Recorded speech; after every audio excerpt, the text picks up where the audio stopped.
ಸ್ನೇಹಿತರೆ ಎಲ್ಲರಿಗೂ ನಮಸ್ಕಾರ. ಎಲ್ಲರಿಗೂ ನಾಗಪಂಚಮಿ ಹಬ್ಬದ ಶುಭಾಶಯಗಳು. ನಾಳೆ ಇರೋದು ಮಂಗಳವಾರ, ತುಂಬ ಒಳ್ಳೆಯ ದಿವಸ. ನಾಳೆ ನನ್ನ ಕರ್ತವ್ಯ ಏನಿದೆ, ಹಾವಿನ ಸಂರಕ್ಷಣೆ ಮಾಡೋದು. ನಾನು ಖಂಡಿತ ಅದನ್ನು ಮಾಡ್ತೀನಿ. ಮತ್ತು ನಾಳೆ ಎಷ್ಟು ಹಾವುಗಳನ್ನ ಸಂರಕ್ಷಣೆ ಮಾಡ್ತೀನಿ ಅಷ್ಟು ಹಾವುಗಳು ಸಂರಕ್ಷಣೆ ಮತ್ತು ಅದನ್ನು ಬಿಡೋದು ದಿನನಿತ್ಯ ತೋರಿಸ್ತಾ ಇರ್ತೀನಿ. ಮತ್ತು ನಾಳೆ ಸ್ಪೆಷಲ್ ಏನಂತಂದರೆ ಎಷ್ಟು ಹಾವುಗಳನ್ನ ಹಿಡಿತೀನಿ ಅಷ್ಟು ಹಾವುಗಳದ್ದು ರಿಲೀಸು ಕಂಟಿನ್ಯೂ ಇರ್ತದೆ. ಮತ್ತು ಅದಕ್ಕಿಂತ ಹೆಚ್ಚಾಗಿ ನಾಳೆ ತುಂಬ ಜನ ಈ ಪೂಜೆಗಳಿಗೆ ಹೋಗ್ತೀರಾ, ಕೆಲವರು ದೇವಸ್ಥಾನಕ್ಕೆ ಹೋಗ್ತೀರಾ, ಕೆಲವರು ಹುತ್ತದಗಳ ಹತ್ರ ಹೋಗ್ತೀರಾ. ಏನು ಪದ್ಧತಿ ಬಂದಿದೆ ಎಲ್ಲರೂ ಅದೇ ಥರ ಪೂಜೆ ಮಾಡ್ತೀರಾ. ನನ್ನ ಕರ್ತವ್ಯ, ನಾನು ಹೇಳೋ ಕರ್ತವ್ಯ ನಾನು ಹೇಳ್ತಾ ಇದ್ದೀನಿ.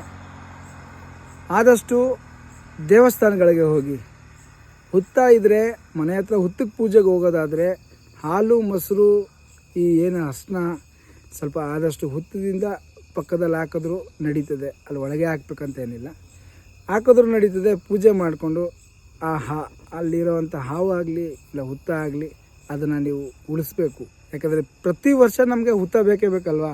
ಈ ವರ್ಷ ನಾವು ಮಾಡಿಬಿಟ್ಟು ಆ ಹುತ್ತನ ಕರಗಿಸ್ಬಿಟ್ರೆ ಬರೋ ವರ್ಷಕ್ಕೆ ನಮ್ಮ ಹುತ್ತ ಎಲ್ಲ ಹುಡುಕಿ ಹೋಗ್ಬೇಕಾಗ್ತದೆ. ನಾವು ಎಲ್ಲೈತೆ ಹುತ್ತ ಅಂತ. ಆದಷ್ಟು ನಾವು ಹುತ್ತಗಳನ್ನ ಉಳಿಸೋಣ ಮನೆಗಳ ಹತ್ತಿರ.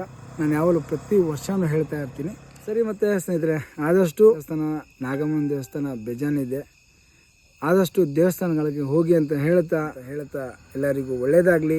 ಆಂಜನೇಯ ರಾಯರು ಮತ್ತು ಎಲ್ಲರಿಗೂ ಜಯ ಆಂಜನೇಯ.